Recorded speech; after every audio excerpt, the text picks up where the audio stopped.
Bienvenue dans cette nouvelle interview en studio du Média en 442. Aujourd'hui, j'ai le plaisir de recevoir Kevin Miranda. Bonjour. Bonjour et merci de me recevoir, Kate. Marcel au féminin. Merci d'avoir accepté notre invitation surtout. Alors, je rappelle rapidement que vous êtes acteur, comédien, ancienne star de télé-réalité, chroniqueur, entrepreneur, membre actif de l'UPR et influenceur complotiste, comme vous vous qualifiez. On va tenter de comprendre ensemble le cheminement qui est le vôtre et qui vous a mené à aujourd'hui. Rien qu'en évoquant toutes ces casquettes que vous endossez, on a l'impression que vous vivez à 100 à l'heure. Comment gère-t-on toutes ces carrières professionnelles successives à seulement 36 ans? Je peux dire votre âge? Oui, bien sûr. Oui. En plus, j'ai eu 36 ans il n'y a pas si longtemps. Sincèrement, j'ai pas le sentiment, quand vous les listez, ça fait beaucoup. Là, comme ça, je me dis, ah ouais, j'ai pas mal de casquettes. Mais en réalité, c'est dans la continuité. Et on s'en rend pas compte. J'ai vécu entre guillemets, ma carrière de comédien sans m'en rendre compte depuis petit déjà. Puis ensuite, ça s'est enchaîné avec la télé-réalité. Ça s'est enchaîné avec le théâtre. Et puis finalement, en parallèle, je me suis intéressé au sujet un peu plus sérieux. Je suis rentré à l'UPR. Enfin, tout ça, ça s'est fait aujourd'hui. Je suis plutôt, je dirais, créateur de contenu sur les réseaux, lanceur d'alerte. Mais bon, tout ça, c'est des casquettes qui sont faciles à endosser. Ça demande pas, c'est pas 80 heures par semaine. Alors, vous avez un parcours assez atypique. Ouais. Alors, est-ce un rêve d'enfant que vous réalisez aujourd'hui d'être exposé au public? Vous qui avez commencé en fait à faire des castings dès l'âge de 9 ans? Un rêve d'enfant, non, je crois pas. Bien qu'un jour, une voyante m'avait dit que j'avais toujours voulu briller. Donc peut-être. En tout cas, je suis content d'avoir connu ce que c'était la célébrité. Parce que peut-être que si je l'avais pas connu, j'aurais été à la recherche de ça toute ma vie, sans savoir... Enfin, je suis très content de l'avoir vécu. Après, être exposé, c'est pas quelque chose qui me dérange, mais je crois pas que ce soit fait pour tout le monde. Et je suis pas si sûr que ça, que ce soit absolument fait pour moi. Mais maintenant, c'est le cas aujourd'hui. J'ai été comédien, évidemment, j'ai participé à de la télé-réalité. Donc, de toute façon, de fait, j'ai plus le choix. Ça, c'est bon côté et c'est mauvais côté. Alors, est-ce que c'est ce qui explique peut-être, alors très jeune, on l'a dit, vous avez commencé les castings, vous vous êtes retrouvé dans des petits rôles de séries, très connus d'ailleurs, comme Navarro, je crois, Femme d'honneur. Et puis ensuite, vous avez fait un long métrage en 2004, dans lequel vous incarniez un adolescent. Oui. Et puis, après 2004, vous faites une pause, une longue pause. Oui. Est-ce que c'est ce qui explique déjà un peu la réflexion à ce moment-là? Disons qu'à ce moment-là, j'ai passé énormément d'années à sacrifier mes mercredis, mes samedis, mes dimanches à courir les castings sur Paris. Ma mère nous emmenait partout, mon frère et moi, et donc ça demandait beaucoup de temps. Et quand j'ai commencé à grandir, être adolescent, rencontrer des amis, faire du sport, etc., j'étais vachement pris par ça.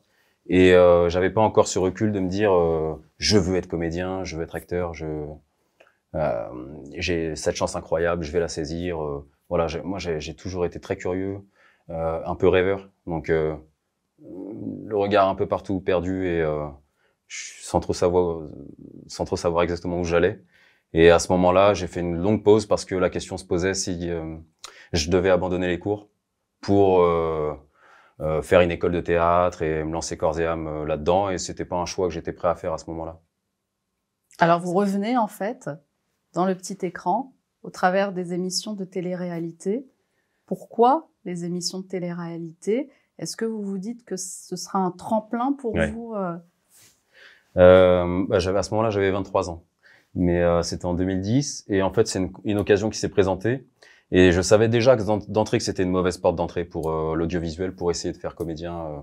Je savais que c'était une mauvaise porte d'entrée. Mais j'ai toujours rêvé ma vie en plusieurs tomes. Passionné de manga, j'ai pas envie que ça s'écrive j'ai pas envie qu'on écrive ma vie en un seul ouvrage. Je l'ai toujours imaginé en plusieurs tomes, avec plusieurs volumes et plusieurs aventures différentes. Et quand on m'a proposé la télé-réalité, j'y ai vu une aventure extraordinaire, une aventure humaine unique. Et je me suis dit, ah, c'est ça, j'ai envie de vivre ça. On est venu vous chercher ou c'est vous qui êtes allé chercher On est venu chercher mon meilleur ami, qu'on a, parce que c'était un casting sauvage, on l'a abordé dans la rue, on lui a dit qu'il avait un profil qui était intéressant pour les casteurs. Et le soir même, il est venu à la maison, il m'a raconté, et il m'a dit, mais ça m'intéresse pas, je vais pas le faire. Et je lui ai dit, bah attends, passe-moi le contact, je vais passer le casting. Et à ce moment-là, bon, j'étais un semi-fan de télé-réalité. Disons que je regardais, j'aimais bien, j'étais curieux, un peu voyeuriste, et puis avide de connaître aussi la psychologie humaine, la nature humaine, etc. Donc j'étais très curieux de ça. Mais j'étais surtout, je rêvais de faire Koh-Lanta en réalité. J'aimais le défi physique, mental, survivre, la stratégie aussi quelque part. Et on m'a proposé cette télé-réalité comme étant, il fallait être prêt à tout physiquement et mentalement. Et j'y ai vu un Koh-Lanta bis, et c'est pour ça que j'ai participé à ça, en me rendant compte finalement qu'on était plus sur une télé d'enfermement type Secret Story. Et c'est comme ça que je suis rentré dans la télé-réalité. À la suite de ça, on m'a proposé les anges de la télé-réalité. Ils sont 11 candidats prêts à croquer la Big Apple. Michael Vendetta, Karine, Kamel, Émilie, Anaël, Kevin, Mathieu-Édouard, Myriam Abel, Benjamin Khalifa, Stéphanie, Guillaume. Ils devront vivre ensemble et surtout réaliser leurs objectifs professionnels. Puis à la suite de ça, on m'a proposé Hollywood Girl, et c'est comme ça qu'entre guillemets, moi je suis devenu un candidat de télé-réalité, quoi. Qu'est-ce que vous retenez de cette expérience? C'est une aventure humaine extraordinaire. Je regretterai jamais ça. J'ai passé des moments incroyables, j'ai rencontré des gens incroyables, et même si je les vois plus aujourd'hui, qu'on a tous repris notre vie, franchement, c'est des aventures incroyables. J'ai rigolé, et puis ça m'a appris beaucoup aussi sur la nature humaine.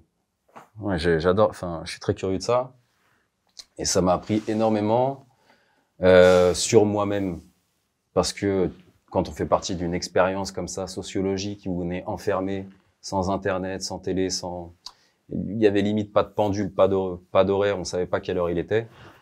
Bah forcément, on se découvre aussi à vivre avec des inconnus à être enfermé pendant 2 mois et à vivre avec des inconnus.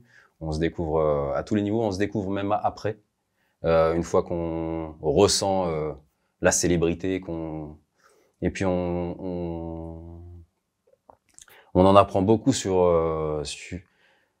la nature humaine, sur les gens qu'on rencontre, sur les gens qu'on connaît pas, les gens qui s'intéressent à nous par intérêt, et à tous les niveaux. Franchement, c'est à la fois une expérience humaine incroyable, et ça m'a appris, j'ai gagné en maturité, je pense que j'ai gagné 10 ans là-dessus.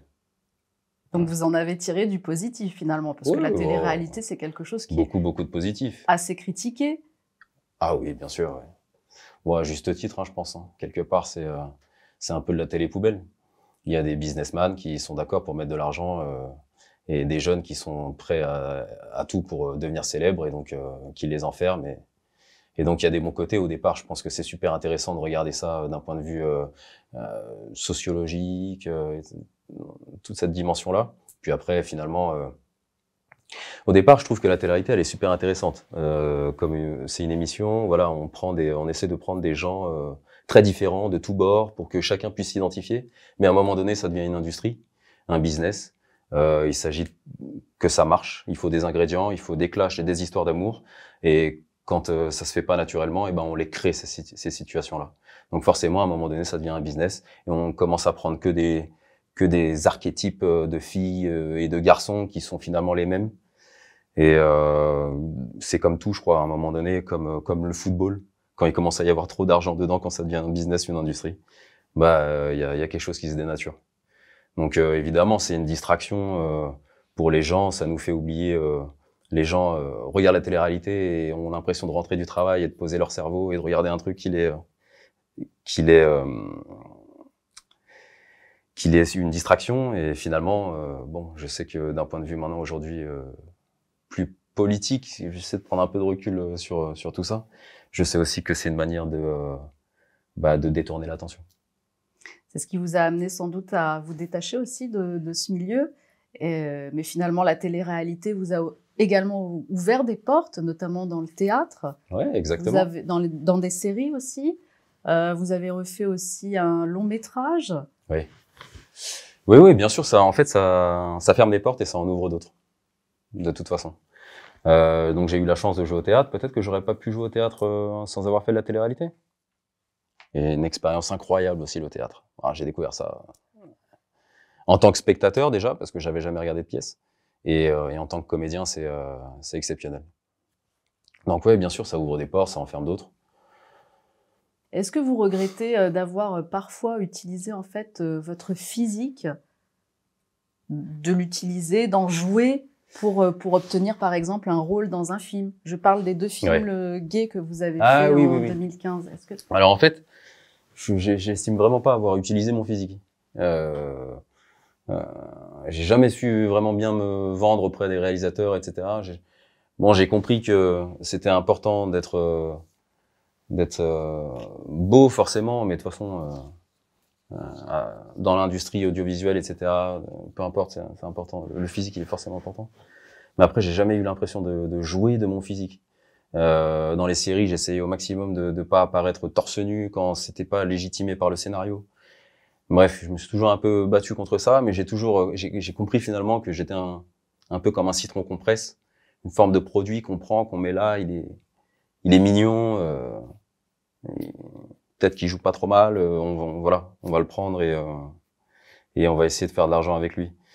Et puis les 2 films gays que j'ai faits, c'était entre guillemets des opportunités qui se sont présentées et je me suis dit tiens, c'est intéressant dans la vie justement. Dans la vie d'un acteur, de jouer des rôles qui sont à l'opposé de soi, des rôles un peu comme Heath Ledger dans Brokeback Mountain ou Christian Bale le fait à sa manière aussi. Dans plusieurs films, j'étais prêt à prendre 50 kilos, en perdre 50 pour un rôle, jouer un transsexuel, je trouvais ça, c'est ça que je trouvais intéressant en fait dans le métier de comédien. Et donc c'est comme ça que je me suis retrouvé à faire ces films et peu à peu, mine de rien, j'ai compris que c'était aussi, j'étais un peu utilisé. Et c'est comme ça que peu à peu, je me suis éloigné aussi de ce métier, du métier de comédien. Alors, est-ce que c'est aussi en vous éloignant que vous vous dites « je me lance dans l'entrepreneuriat » et que vous créez en 2015 un bar à ongles, en fait, dans Paris, dans le 5e arrondissement? Ouais. Donc, vous endossez une casquette d'entrepreneur à ce moment-là? Ouais, parce que j'ai toujours, ça m'a toujours intéressé d'ouvrir mon propre business, de créer mon ambiance et d'intéresser de faire venir les gens, que les gens je pensais pas que c'était un salon de manucure, ça s'est présenté comme une blague et je me suis dit tiens, c'est marrant de prendre un petit peu de me prendre moi-même à contre-pied parce que j'avais jamais prévu dans ma vie d'ouvrir un salon de manucure. Et je trouvais ça intéressant justement de me lancer dans un business que je connaissais pas du tout, en plus spécialement plutôt féminin. Et, tiens, c'est super intéressant, je vais prendre le contre-pied de tout ça et je vais développer ça. Et maintenant l'entrepreneuriat, c'est plus. J'étais au théâtre à ce moment-là et j'ai vu que le théâtre à ce moment-là, mes cachets par rapport à la télé étaient divisés par 10. Donc c'était aussi une porte de sortie l'entrepreneuriat. Et je jouais à la comédie avec des acteurs qui étaient excellents, qui avaient 30 ans de carrière et qui avaient parfois du mal à boucler leur fin de mois. Et je me suis dit, peut-être ça, c'est pas pour moi. C'est un métier de passion, la comédie. Il y a une poignée qui en vit réellement et puis les autres, ils galèrent quand même. Donc je me suis dit, je vais ouvrir un truc à côté pour être, voilà, une espèce d'assurance à ce niveau-là. Et c'est comme ça que j'ai ouvert mon salon. Et finalement, le théâtre s'est arrêté et il y a eu une transition comme ça, à un moment donné. Donc, je jouais au théâtre le soir, je faisais des ongles la journée, parce que je faisais aussi moi-même les ongles. Et oui, bah, c'est plus intéressant. L'idée, c'était pas uniquement ouvrir, je voulais aussi m'intéresser à tout un univers. Et puis, il faut être capable d'endosser le job aussi de son employé. Donc, cette relation client était géniale aussi. Et donc, je faisais les ongles l'après-midi et le soir, je jouais au théâtre. Ouais. Bon, vous êtes un vrai touche-à-tout, hein. Ouais. On vous découvre là. Et finalement, il y a aussi le grand écart que vous faites. Vous passez de la télé-réalité au monde de la politique. Ouais. Alors, vous décidez d'adhérer à l'UPR, l'Union populaire républicaine, le parti de François Asselineau. Ouais. Qu'est-ce qui fait que ça déclenche en vous une âme de politicien, je sais pas? J'ai jamais voulu faire de la politique. J'ai jamais voulu faire de la politique. Après, j'ai toujours été... je me suis toujours intéressé, très curieux des grands sujets. Je me suis toujours posé la question, comment ça se fait qu'on est en 2000, en 2010, en 2020? Comment ça se fait qu'on en est encore là avec autant de pauvres? Comment ça se fait que les plus riches de la planète ne sauvent pas la planète? Toutes ces questions-là, je me les posais. Et puis petit à petit, bon, j'ai eu mes réponses. Et en endossant en étant comédien dans une industrie, dans cette industrie-là, en étant aussi un produit de la télé-réalité, en étant confronté à cet univers-là, à la célébrité, en étant aussi entrepreneur, en me rendant compte de ce que payait un patron qui avait sa petite PME, sa petite TPE, enfin, peu importe. Tout ça, ça m'a fait me rendre compte de beaucoup de choses. Et puis, très curieux, je me suis toujours informé sur les réseaux. J'ai toujours été un grand cinéphile, mais peu à peu, j'ai délaissé les films et les séries, me rendant compte qu'en fait, la réalité était la série la plus incroyable que j'avais jamais vue de ma vie. Et je m'intéressais peu à peu à la politique et aux gens qu'on tentait de taire. Bah, ça m'a parce que toujours en quête de vérité, j'ai essayé de remonter le fil de la censure et j'ai regardé qui on censurait, qui on diabolisait, et puis je me suis intéressé à tous ces gens-là. Et puis un beau jour, j'ai écouté François Asselineau, et là il y a quelque chose il m'a donné toutes les clés. C'est quelqu'un à qui je dois beaucoup dans ma compréhension du monde dans lequel je vis, parce qu'il m'a donné énormément de clés de compréhension, et c'était clair et limpide. Et à un moment donné, je me suis dit, mais c'est triste que quelqu'un comme ça ne soit pas plus connu que ça, enfin, soit autant censuré, invisibilisé. Et je me suis dit, mais qu'est-ce que je peux faire? Moi, j'ai une petite communauté, il y a des gens qui m'ont suivi. Bon, c'est certes pas des gens, en majeure partie, qui s'intéressent à la politique, mais je me suis dit, il faut quand même que j'essaie de porter la voix de cet homme-là qui est bourré d'abnégation et qui se lance comme défi fou de sauver la France. Et c'est comme ça que, entre guillemets, je suis rentré, enfin pas entre guillemets, quoi. Je l'ai contacté. Je suis allé. En plus, c'est génial comment ça s'est fait. Bon, c'est Asselineau. Bon, je peux pas rentrer dans les détails, ce serait trop long. Mais je suis arrivé, donc il ouvrait le parti. C'était en 2017 ou 2018. Il avait déjà ouvert son parti, mais il changeait de siège. Et puis il y avait une fête. Et puis on s'est rencontrés. Et on a parlé. Extraordinaire. Et puis je suis devenu colistier. Et donc j'ai appris ce mot en même temps. Donc j'étais sur la liste électorale aux européennes. Voilà. Mais il m'a demandé quelle place je voulais occuper. Et je lui ai dit que je voulais surtout pas être dans les premiers. Je voulais pas avoir un poste de député. Je voulais pas faire de politique. Je m'en sentais vraiment pas capable. Hein. Donc le but c'était pas d'avoir. Moi je suis passé à côté d'un poste de député européen. Ça aurait pu être incroyable sur le CV, ça. De candidat de télé-réalité à député européen, ça aurait été incroyable. Mais je m'en sentais pas du tout capable. Et moi, en étant avec Asselineau, mon seul but, c'est de porter sa voix, tout simplement. De donner un peu d'écho à ses idées. Parce que c'est quelqu'un qui sauve la France. Alors, vous avez même été présentateur de la revue de presse de l'UPR TV. Donc, c'est qu'il vous a donné quand même, il vous avait fait confiance, il vous a donné un... Oui, bien sûr. Et en plus, forcément, entre guillemets, j'ai une carrière dans l'audiovisuel, donc c'était évident, il fallait quelqu'un pour présenter. Et c'était évident que j'occupe ce poste. Alors, vous avez toujours votre carte à l'UPR? À l'UPR, il faut absolument que je renouvelle, là. C'est bien, vous me le rappelez. Mais oui, je l'ai depuis 2017 ou 2018. Et alors, vous avez pu mobiliser votre entourage à Mon entourage, oui, c'est certain. Parti politique. Mon entourage est mobilisé. Ouais. Les pauvres, ouais. Ils en ont bouffé du Asselineau. Oui, mon entourage. Et puis, je pense que j'ai aussi sensibilisé ma communauté sur les réseaux en tout cas, à tendre l'oreille. D'accord. Et vous avez toujours le même engouement pour la politique, là, maintenant, à l'heure actuelle? Et plus encore, au vu des événements, au vu de ce qu'on vit. Oui. Et pas seulement Asselineau. Asselineau, c'est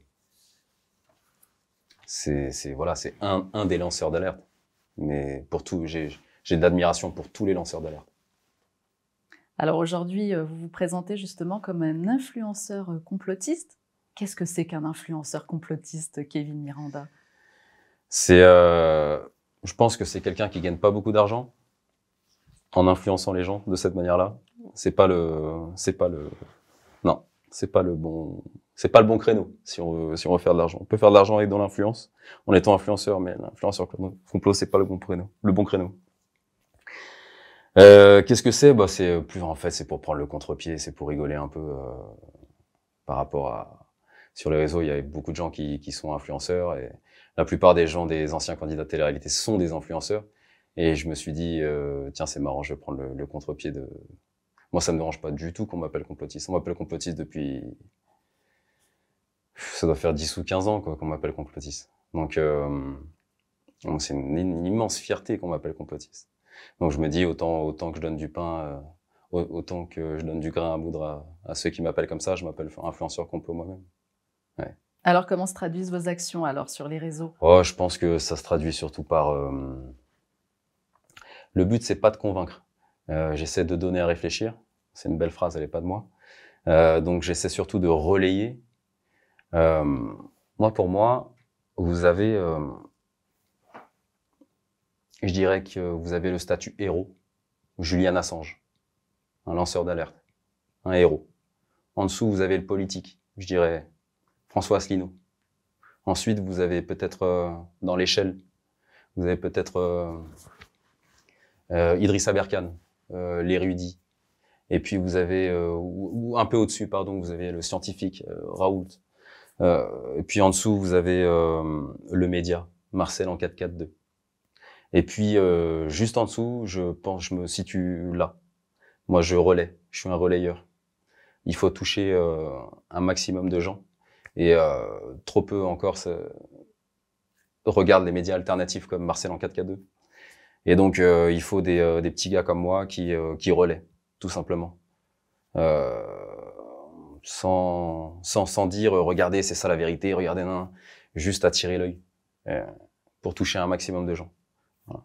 Je suis un influenceur complot, pour moi, je dirais que c'est une forme de... Je suis un relayeur, moi je relais ce que je crois être intéressant. Et ensuite, j'invite les gens à se faire leur propre avis en regardant. Voilà. Je dirais que c'est ça, influenceur complot. Est-ce que finalement, je pourrais dire que c'est toutes vos expériences de vie que vous avez menées depuis très jeune qui vous ont permis cette prise de recul, en fait, à chaque étape de votre vie. Et finalement, quand la crise du Covid est arrivée, bah vous étiez déjà prêt parce que vous aviez suffisamment pris de recul sur la vie. Est-ce que c'est ça? Est-ce juste de dire ça, en fait? Oui, c'est ça, oui. Oui, c'est ça. Je savais à ce moment-là, la crise du Covid, que c'était quelque chose qui se jouait politiquement et pas, c'était pas sanitaire, pas sur le plan sanitaire. Je le savais dans la sphère complotiste, dans tout ce que je regardais. Il y avait un événement qui allait changer la face du monde après 2018. Voilà, c'est ce que j'entendais, c'est ce que je lisais, ce que je regardais. Et on savait pas exactement ce que c'était, hein, mais on pouvait émettre des hypothèses et on savait que la pandémie c'était une bonne option, qu'à un moment donné ça allait arriver et que ça arrivera encore. Donc je savais. Ce que je savais pas à ce moment-là, c'est que j'étais encore trop jeune et trop naïf. Je pensais que les gens allaient massivement se rendre compte.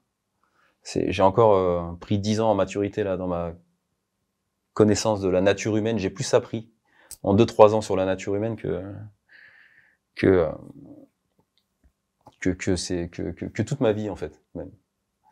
Et je pensais à ce moment-là que les gens allaient réaliser. Et puis je me suis de plus en plus intéressé à Noam Chomsky. J'ai enfin lu Le Prince de Machiavel. J'ai lu Discours de la servitude volontaire. C'est le plus beau bijou que j'ai lu dans ma vie, le Discours de la servitude volontaire. Et là, j'ai encore appris sur la nature humaine. Et je pensais vraiment que les gens allaient réaliser. Puis finalement, je me rends compte que non, quand même, ça a pris. Ça a pris. On a masqué les enfants. Ça m'a détruit. Je le comprends toujours pas. Est-ce que vous avez perdu des amis pendant cette période? Oui, bien sûr. Oui, bien sûr. Comme je sais, tout le monde, tous ceux qu'on traite de complotistes ont perdu des amis. Donc de toute façon, la pandémie. Enfin, ça m'embête d'appeler ça pandémie, mais cette crise politico-sanitaire, elle a fracturé toutes les familles de France et du monde. Donc moi pas seulement, mais surtout d'autant plus que évidemment je suis vulgairement un complotiste, donc forcément cette aventure de complotiste, elle nous isole nécessairement de notre entourage. Elle crée un gap entre nous et tous ceux qui... Donc après, j'ai sensibilisé tous ceux que je pouvais. J'ai vu qui m'accordait un tant soit peu de confiance aussi. Et je dis pas qu'on doit penser comme moi ou être d'accord avec tout ce que je pense. Ça, c'est pas le but.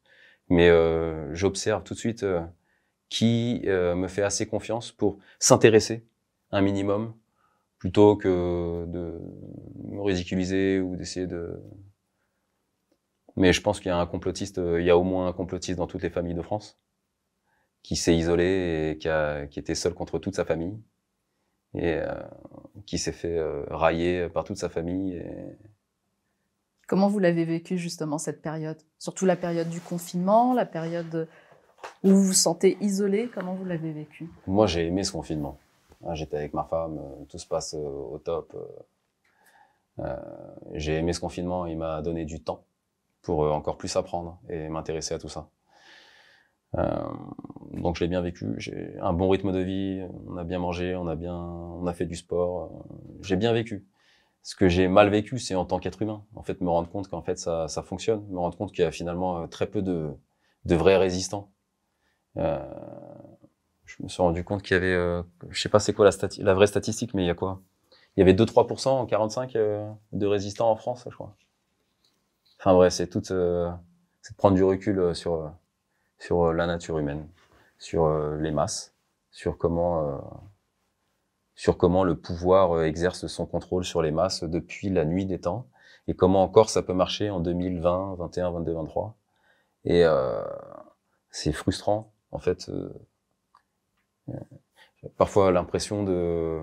Bon, ça va, je suis quand même bourré d'optimisme, mais parfois l'impression de dire à mon voisin, regarde, ça brûle, et il daigne même pas se retourner.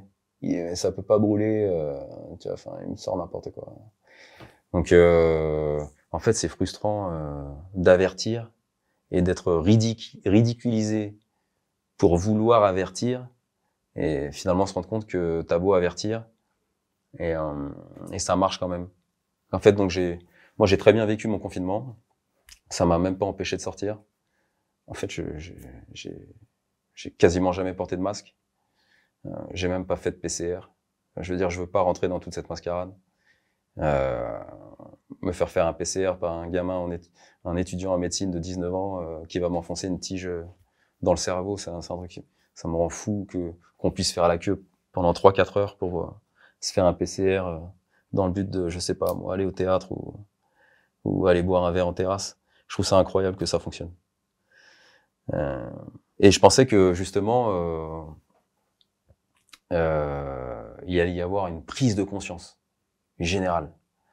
Et finalement, il y en a une parce que mine de rien, j'ai fait 3 mois en Asie là récemment, et je vois bien que la révolution, elle viendra pas des pays asiatiques.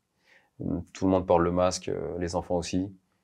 Donc j'observe quand même que en tant que Français, mine de rien, il y a une flamme de la résistance, il y a quelque chose. Mais je suis quand même déçu de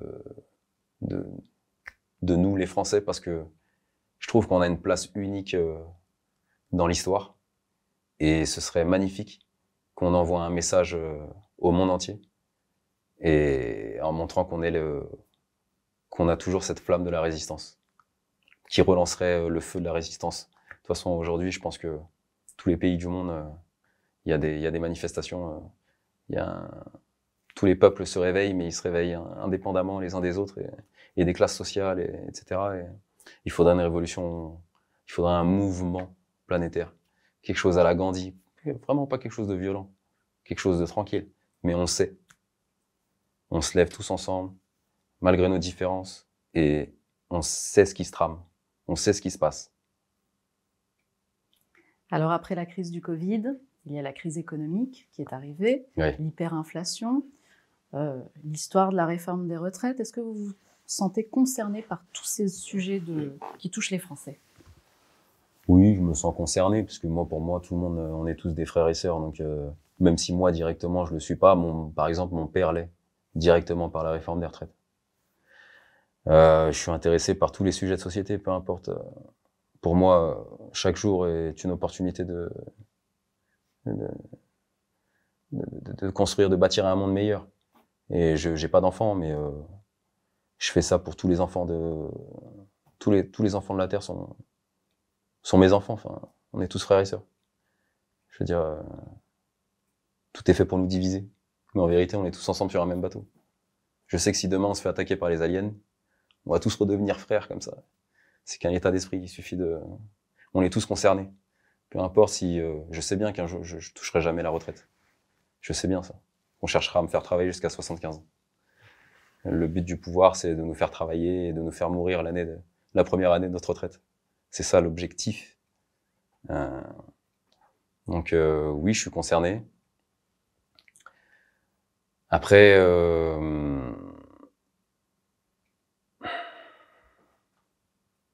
d'un jour sur l'autre, je suis optimiste. Et le jour d'après, je suis un peu pessimiste. Donc ça dépend des jours. Ça dépend des jours, mais je pense qu'on est à la croisée des chemins. En fait, on est vraiment dans un moment crucial de l'espèce humaine. Et j'ai l'impression d'être né à la bonne époque, en ce sens que je suis né avant Internet. J'ai connu Internet. Je connais l'essor de la blockchain, de la monnaie, des crypto-monnaies, de l'intelligence artificielle.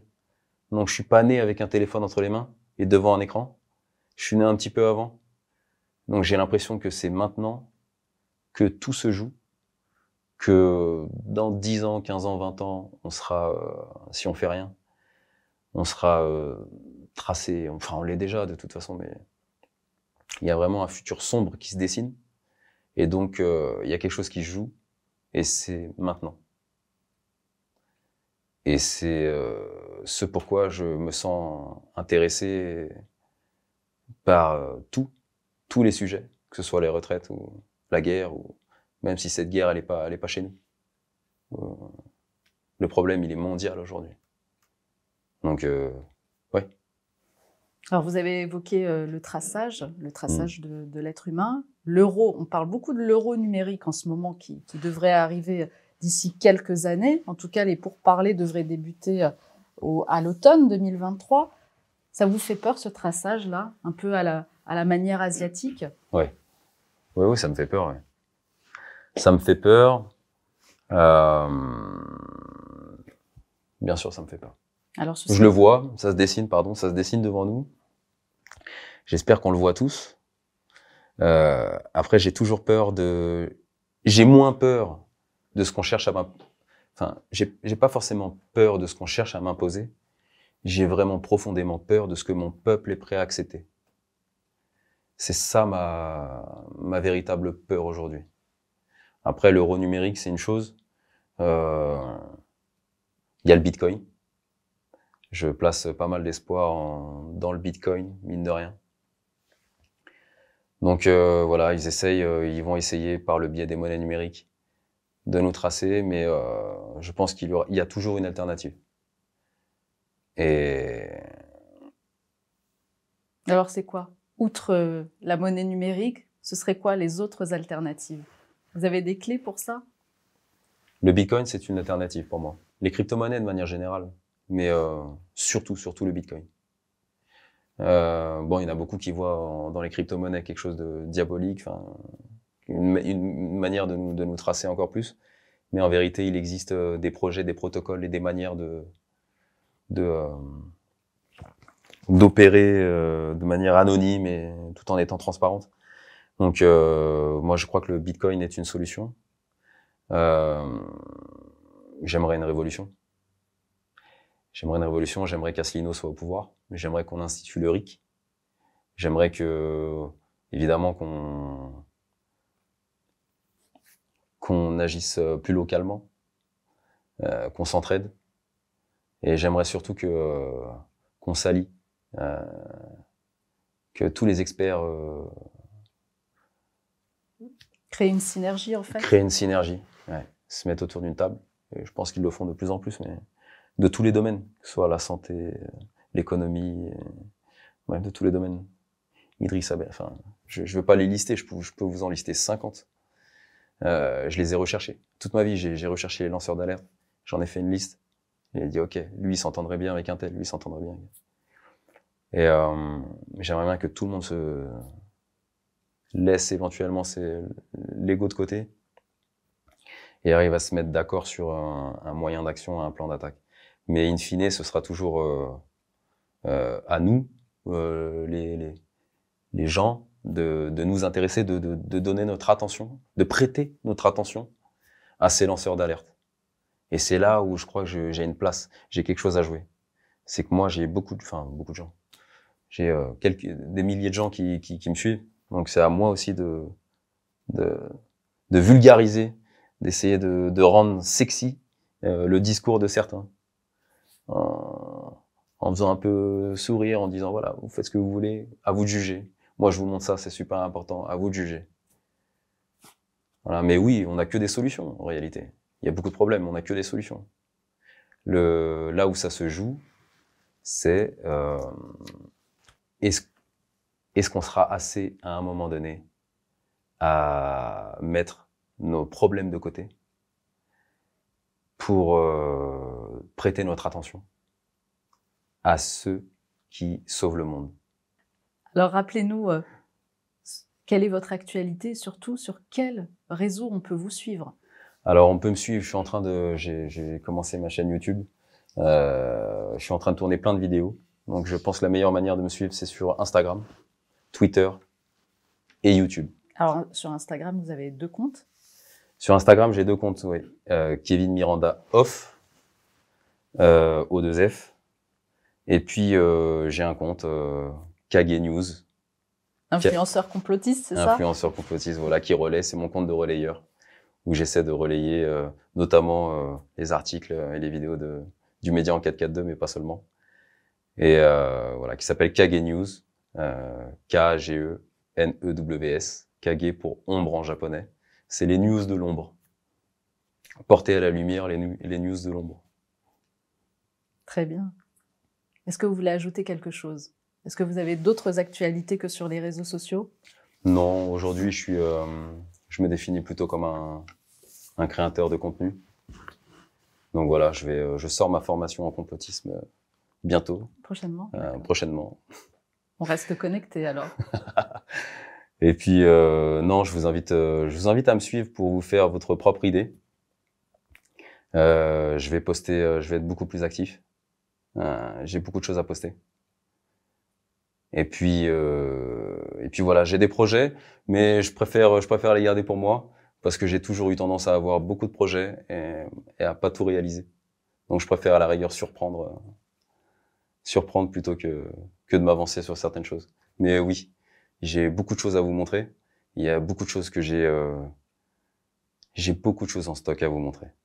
Eh bien, vous reviendrez nous en parler une fois que ce sera avec plaisir. Concrétisé. Merci de votre invitation et merci vraiment pour tout ce que vous faites. Je vous invite à signer notre livre d'or si vous êtes d'accord. Avec plaisir. Avant de terminer cette émission. Merci Kevin. Merci à vous.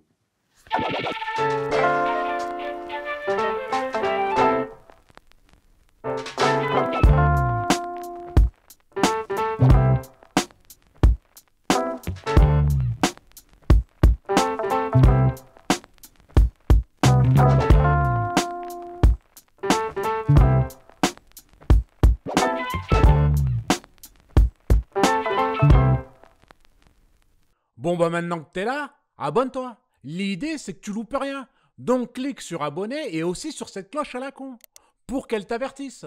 Bon je te laisse, je vais dans mon grenier. Et je te dis à bientôt mon ami.